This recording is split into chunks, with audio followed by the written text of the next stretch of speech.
बड़े सारे लोग बड़ी खूबसूरत मीम्स बना रहे हैं, फेसबुक के ऊपर बहुत सारे स्टेटस डाल रहे हैं। स्टेटस में ये लिख रहे हैं कि जी जम्मू के लोगों को टोल प्लाजा भी चलेगा, जम्मू के लोगों को 4G भी चलेगा, जम्मू के लोगों को ये भी चलेगा, इसलिए जम्मू के लोगों ने जो है बीजेपी को वोट दे दिया।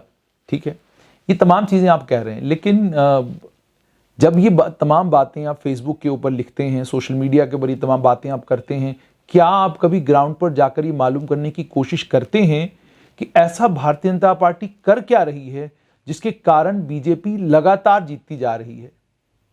आप ये कतई मत सोचिएगा कि टोल प्लाजा से लोग परेशान नहीं, 4G के बगैर युवाओं में रोष नहीं, आप ये कतई मत सोचिएगा कि प्रॉपर्टी टैक्स को लेकर लोगों में गुस्सा नहीं, और आप ये भी मत सोचिएगा कि अन्य बहुत सारे मुद्दे जो जम्मू से जुड़े हुए हैं उन मुद्दों के ऊपर लोगों में गुस्सा भी है, नाराजगी भी है, और बीजेपी के प्रति भी नाराजगी। ऐसा नहीं कि नाराजगी नहीं, हम भी जब लोगों के बीच में जाते हैं तो लोग बोलते हैं कि बीजेपी ने ये नहीं किया, बीजेपी ने वो नहीं किया, लेकिन जब अगला सवाल पूछते हैं वोट किसे देंगे तो जवाब मिलता है कि जी वोट तो बीजेपी को ही देंगे। अब बीजेपी को वोट क्यों दिया लोगों ने?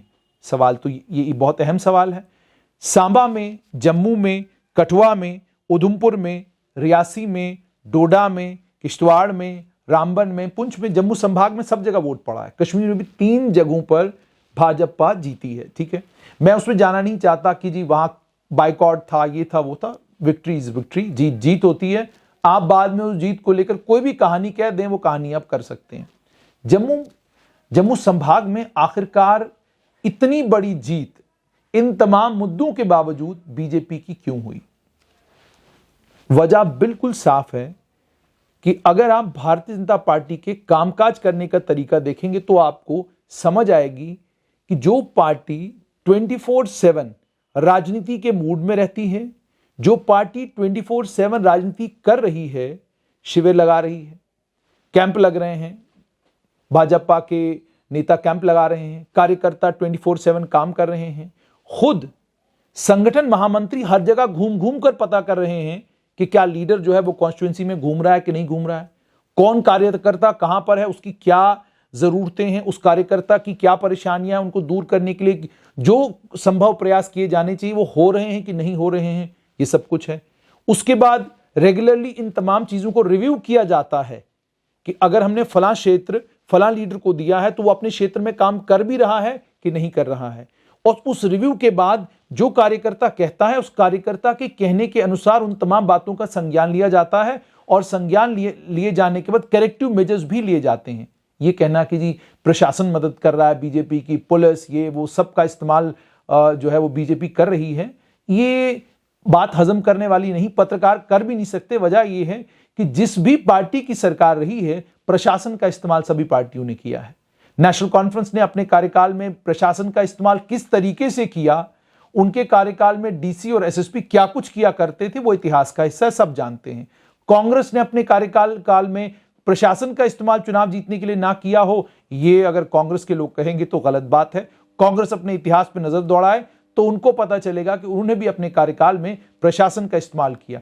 क्या कारण था? अगर प्रशासन का इस्तेमाल सिर्फ बीजेपी कर रही है तो कारण क्या है? बहुत सारे आईएएस ऑफिसर्स, केएस ऑफिसर जब रिटायर हुए, रिटायरमेंट के बाद किसी ने नेशनल कॉन्फ्रेंस ज्वाइन की तो किसी ने कांग्रेस ज्वाइन की, जो बचे वो अपनी पार्टी में चले गए, उसके बाद जो बचे वो भारतीय जनता पार्टी में चले गए। तो प्रशासन को लेकर ये कहना कि प्रशासन हमारी मदद नहीं कर रहा, वो भाजपा की मदद कर रहा और पहली बार ये देखने को मिल रहा, ये गलत है। साफ तौर पर यह है कि भाजपा का पब्लिक कनेक्ट और उसके बाद लगातार, जैसे मैंने आपको बोला, अपने कार्यकर्ताओं के साथ संपर्क में रहना, लगातार हर तरफ घूमते रहना, अपने कार्यकर्ता को कंटिन्यूअसली मूवमेंट में रखना, और जितनी भी केंद्र की स्कीमें हैं उन केंद्र की स्कीमों को आम आदमी तक पहुंचाना, और आम आदमी तक पहुंचाकर यह भी इंश्योर करना खाता खुले, खाते में पैसा भी चला जाए। डीबीटी एक बहुत कामयाब आप कह सकते हैं कि तजुर्बा रहा है केंद्र सरकार का। डायरेक्ट बेनिफिट ट्रांसफर स्कीम के कारण आप यूं समझ लीजिए कि आधे से ज्यादा जम्मू कश्मीर में, चाहे आप आयुष्मान भारत स्कीम की बात करें, आप किसानों के लिए जो अलग अलग स्कीमें हैं, किसानों को जो पैसा उनके खाते में डल रहा है, या उसके अलावा जो वेस्ट पाकिस्तान रेफ्यूजीज को, बाकी तमाम लोगों को जो बेनिफिट डायरेक्ट उनके अकाउंट में जो पैसा आया, वो भी एक बहुत बड़ा आप यूं समझ लीजिए कि तीर था जो बीजेपी के तरकश में था, जिसका इस्तेमाल जो है भारतीय जनता पार्टी ने किया, करना भी चाहिए था। और उसके बाद आप ये भी देखिए, कांग्रेस का कोई भी बड़ा नेता कांग्रेस का कोई भी बड़ा नेता जम्मू कश्मीर में किसी भी जगह चुनावी जनसभाओं को संबोधित करने के लिए नहीं आया।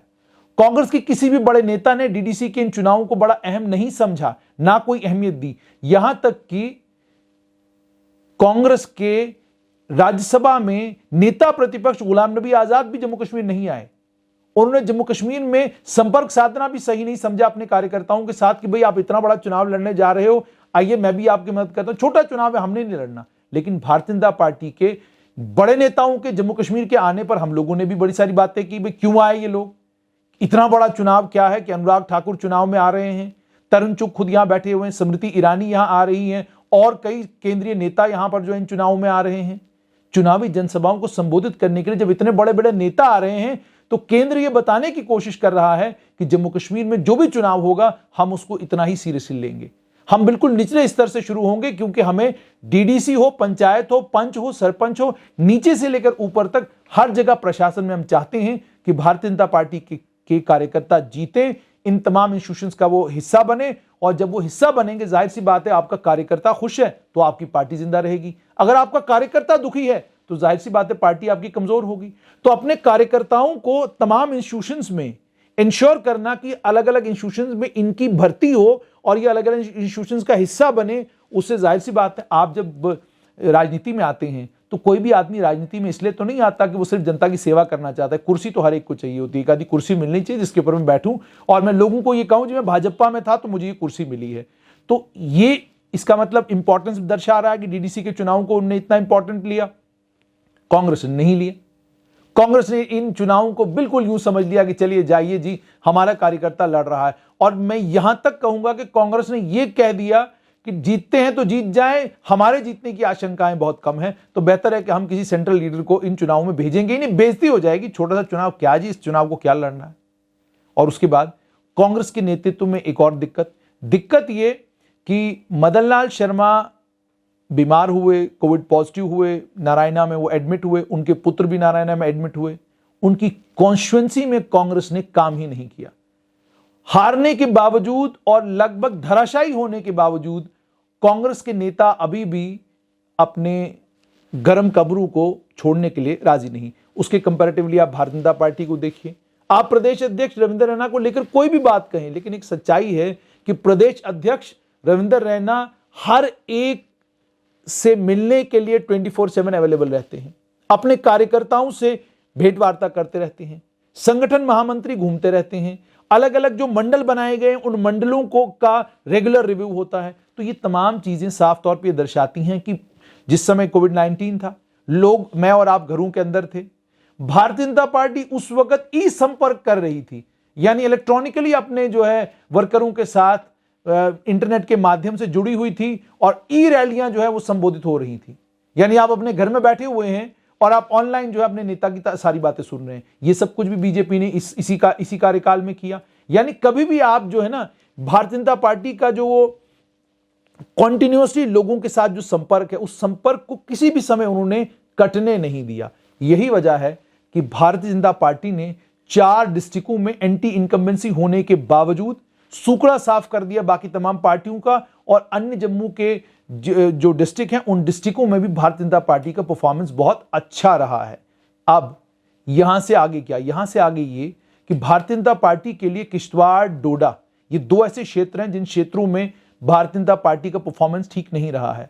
आंतरिक अंदर से खबरें ये आ रही हैं कि अंदर की तोड़फोड़ है, जिस अंदर की तोड़फोड़ के कारण किश्तवाड़ और डोडा में बीजेपी को झटके लगे हैं। और यह भी बताया जा रहा है कि रामबन में भी चूंकि अंदरूनी लड़ाई है, उस अंदरूनी लड़ाई के चलते रामबन में बीजेपी की हार हुई है। अब सत्य क्या है वो तो पार्टी को मालूम होगा, लेकिन यह हकीकत है कि जितना आप जनसंपर्क करते रहेंगे उतना आपकी पार्टी मजबूत होगी और उतना आपको कामयाबी मिलेगी। चुनाव छोटा हो या बड़ा हो, जितना सीरियसली आपका नेतृत्व उस चुनाव को लेगा, आपकी लीडरशिप उस चुनाव को लेगी, उतने अच्छे नतीजे आपको मिलेंगे। घर पर बैठकर नतीजे मिलना जरा असंभव है।